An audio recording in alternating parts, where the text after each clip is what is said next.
반갑습니다. 1월 21일 비트코인 시황 이야기하겠습니다. 비트코인뿐만 아니라 이더리움이랑 XRP, 리플에 대한 이야기도 간단하게 하고 끝내도록 하겠습니다. 제가 비트코인 같은 경우에 그때 말씀드렸던 곳이 여기입니다. 여기서 롱을 잡아야 된다 라고 말씀을 드렸습니다. 그리고 위로 올라오는 구간에서 이러한 구간마다의 디테일한 무빙까지 다 말씀을 드렸습니다. 그리고 그대로 뜻하는 바대로 계속 올라왔습니다. 그런데도 불구하고 이 올타임 하이에서 제가 불을 타지 말라고 했습니다. 그러니까 거래량이 실린 장대 양봉 그리고 올타임 하이를 만들어주고 또 그 이전에 있던 박스권이던 그 위쪽에 있는 곳을 좀 지지받아주는 형태, 이런 형태가 나왔을 때 승부를 걸지 말라. 아직은 올라가기에는 조금 더 지켜봐야 된다라고 말씀을 드렸습니다. 그래서 혹시나 여기에서 좀 흥분을 하실까봐 우려를 많이 했었습니다. 트럼프는 제가 말씀을 드렸죠. 계속 믿을 수가 없습니다. 그러니까 그 전에 이전 시즌에서는 일론 머스크랑 노이즈를 많이 만들었습니다. 그러니까 당시 트위터에다가 글을 남기면서 비트코인 뿐만 아니라 크립토 시장에서의 노이즈를 많이 만들었습니다. 이번에 트럼프 같은 경우에도 취임식은 전부 다 국가에서 내는 세금이 아니라 후원금으로 운영이 됩니다. 그러다 보니까 밈코인 발행을 해가지고 심지어 어제는 멜라니아까지 발행을 해서 덱스 시장 대비해서는 400배가 올랐습니다. 그래서 많은 사람들은 이익을 추구했을 테고 가장 큰 수혜자는 이 발행한 트럼프 측이 아닐까 싶습니다. 그런 이유로 우리가 가지고 있던 소형 알트들, 시총이 낮은 알트들이나 주목받아야 될 새로운 메타들, 그런 것들이 오히려 주저앉았습니다. 그거에 기반이 됐던 솔라나 생태계, 솔라나는 급등을 줬지만 다시 제자리로 찾아가는 모습을 보였습니다. 물론 밈코인은 유동성을 보고 하는 것이기 때문에 돈이 들어왔다가 악랄하게 빠집니다. 그래서 많은 피해자들이 있었다고 봅니다. 우리가 트럼프랑 멜라니아 밈에 안 들어갔다 하더라도 우리가 주말에 기대했던 알트들의 상승을 못 봤습니다. 그리고 그 유동성은 고스란히 빠져나갔습니다. 한 20조 원 정도라고 보던데요.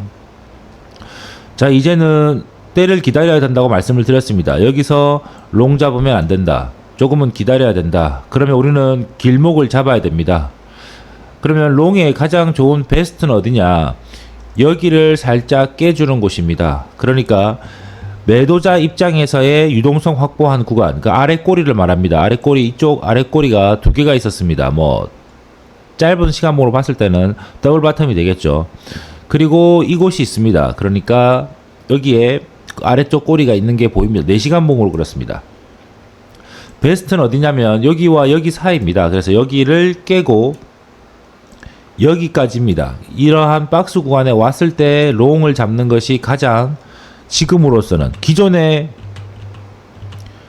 타점이 없으신 경우를 말씀을 드리는 겁니다. 애초에 제가 롱 타점을 잡아드렸던 여기에 계신 분들은 보라색 구간이 오기 전까지는 굳이 포지션을 정리하실 필요는 없습니다. 오히려 추가 진입을 해도 좋을 정도로 조금 기다려 보셔도 됩니다. 아래쪽 박스, 그러니까 초록색 라인이 4시간봉으로 몸통 마감을 해버리면 약간 불안합니다. 그리고 약간 두려움을 가지게 될 겁니다. 박스권 하단으로 내려가는 것인가 아니면 이 중단선까지 내려갈 것인가, 이러한 의구심이랑 그 다음에 롱 잡기에는 조금 주저함이 있을 겁니다. 그때 한번 롱에 도전하셔야 됩니다.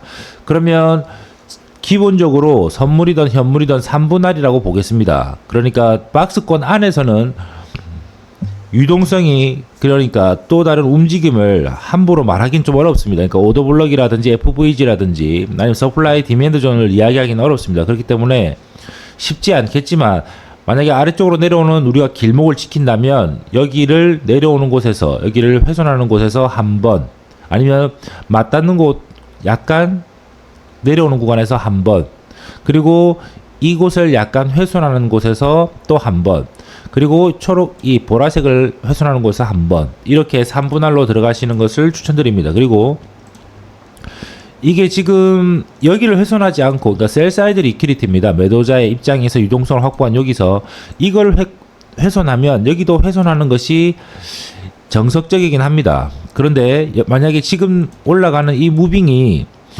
여기를 훼손하지 않았기 때문에 여기서 이러한 지지를 받아주고 올라간다면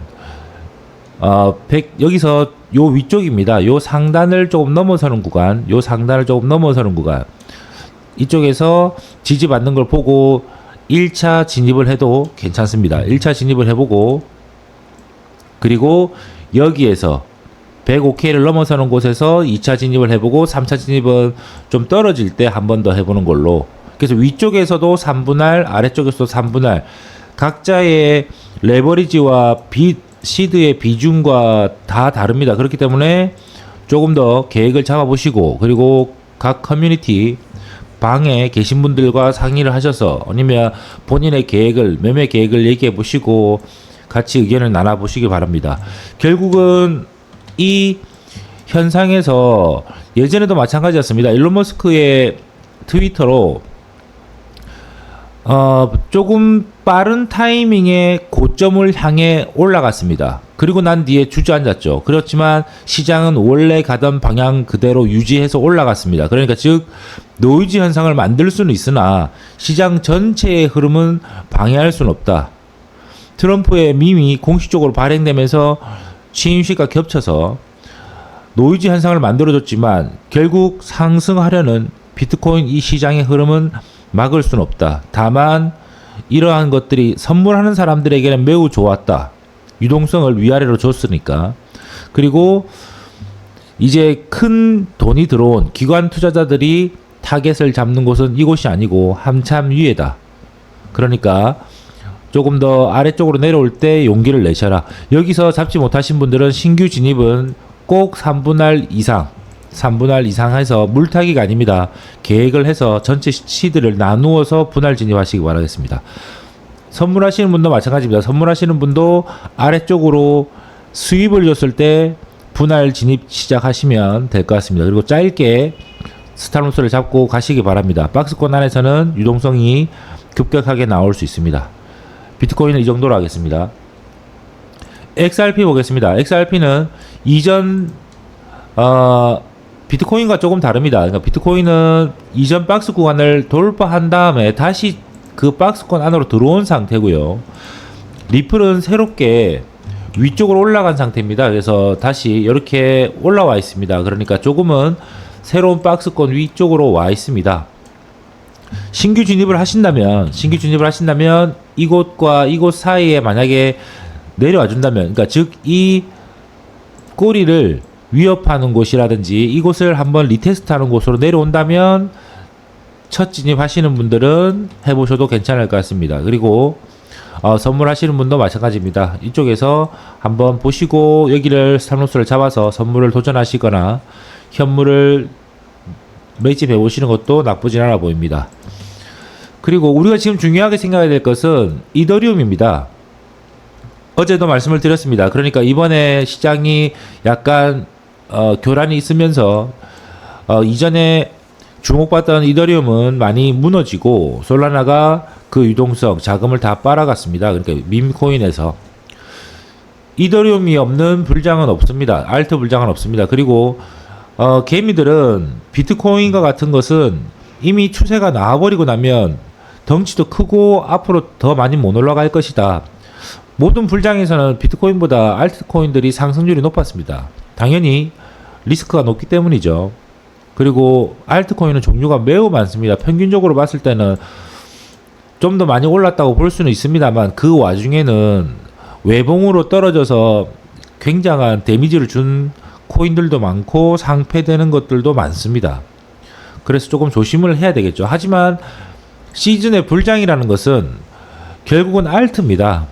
비트코인은 자기 시드의 중심이 되는 것이고 관점의 중심이 되는 것이고 크립토 시장 전체의 흐름을 보는 척도가 되는 것이고 수익을 이끌어내는 것은 개미들 중심으로 해서는 전부 다 이 알트들이겠죠. 근데 알트를 이끄는 건 메인넷들, 그 중에서 이더리움이 빠질 수가 없습니다. 지금 이더리움은 아래쪽에서 횡보를 하고 있습니다. 지금 이곳에, 그러니까 비트코인은 여기를 넘어선 상태입니다. 근데 이곳에 미치지도 못하고 아래쪽에서 계속 헤매고 있습니다. 그러면 이곳에서 다시 박스권을 이렇게 예전에는 만들어 놨습니다만 이렇게 다시 박스권을 만들 수도 있겠죠. 새로운 박스권을 본인이 설정할 수 있습니다. 그러면 이 박스권 안에 가격을 가둘 겁니다. 일정 기간. 아니면 비트코인이 올라간다 하더라도 조금 늦은 타이밍에, 그러니까 내려오자마자 지금 바로 죽기 시작한다면 이더리움은 바로 올라갈 것이다 라기보다는 약간은 박스권의 가격을 가두어서 결국은 다른 알트들로 시드가 옮겨가는, 개미들이 물량을 조금 내어놓는, 시장에 내어놓는 걸 만들 겁니다. 아니면 이렇게 상단에 왔을 때 다시 한 번 더 숏을 건다거나 본절 익절한다거나 좀 탈출한다거나 뭐 이런 한 현상들이 있을 겁니다. 그때 가파르게 올라가 줄 거라 봅니다. 이더리움이 급격하게 여기에서 바로 모으자마자, 내가 지금 롱 걸자마자 이렇게 올라간다는 얘기가 아닙니다. 박스권에 어느 정도 가둬서, 지난번에도 마찬가지였습니다. 이더리움이 주목받을 때 솔라나는 박스권에서 사람들을 질리게 했습니다. 이성을 마비시키고 선택을 어렵게 만들게 하고 있습니다. 그러니까 마찬가지로 이번에도 이더리움이 빠르게 올라간다면 매우 좋겠습니다만 어느 정도 박스권에 가두어서 사람들이 물량을 내놓게 하거나 아니면 이 아래쪽으로 수입을 주는 경우가 있을 겁니다. 그러면 매우 좋은 진입 타점이 됩니다. 결국은 이더리움은 사라지지 않습니다. 다른 코인들은 모르겠습니다만 이더리움은 사라질 수가 없습니다. 최소한 시즌이 쌍봉으로 내려온다 하면 그 첫 번째 봉까지는 반드시 이더리움이 이끄는 알트 불장이 나와야 됩니다. 그리고 뭐 만약에 이더리움이 붕괴된다거나 이더리움보다 다른 것들이 더 주목받아서 이더리움이 소외된다면 그 다음 쌍봉으로 가기 전에 깊은 조정을 줄 때 아마 질서가 재편될 거라고 봅니다. 지금은 이들을 외면하거나 이들을 무시하거나 아니면 이더리움을 전도 좋아하지 않습니다만 좋아하지 않는 코인이라고 해서 굳이 포트폴리오에서 제외하실 필요는 없습니다. 좋은 곳에 위치해 있습니다. 그러니까 좋은 곳에 위치해 있고 평단을 모아보기 좋은 기간을 줘야 됩니다. 너무 빠르게, 그러니까 전업이 아닌 이상 빠르게 타점 주고 바로 올라가 버리면 잡기 어렵습니다. 고통의 시간은 있을 겁니다. 잡아서 위아래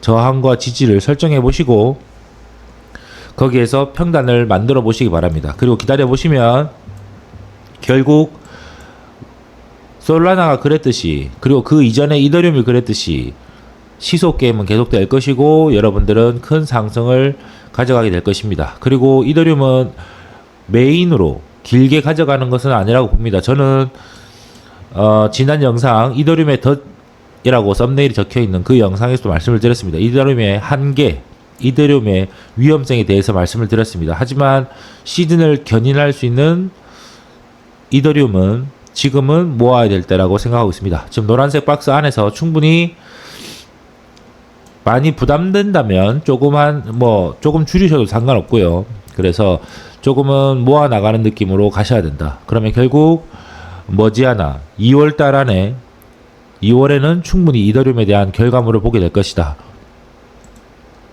이렇게 생각하고 있습니다. 오늘도 조금은 그게 나왔습니다. 여기서 아까 지지를 받고 올라갈 것이냐 말 것이냐라는 게 좀 보였습니다. 그래서 좀 서둘러 왔습니다. 생각보다 뭐 빠르게 오진 못했네요. 좀 지켜보시죠. 지난번에 말씀드린 것처럼 여기 이런 데에서는 롱 받는 건 아니지만 조금 두려움을 줄 때, 이곳과 이곳 사이에 줄 때, 그리고 이곳을 약간 훼손할 때 롱 타점의 베스트 구간이라고 보고 있습니다. 분할해서 진입해 보시고 스탑로스 해서 선물은 안전하게, 현물은 모아 가시는 걸로 하시길 바랍니다. 그러면 오늘 비트코인 시황 라이브는 여기까지 하겠습니다. 수고 많으셨습니다. 전용 라이브, 현물 라이브, 거기는 회원 전용입니다. 거기서 오늘 현물 라이브 하겠습니다. 수고 많으셨습니다. 감사합니다.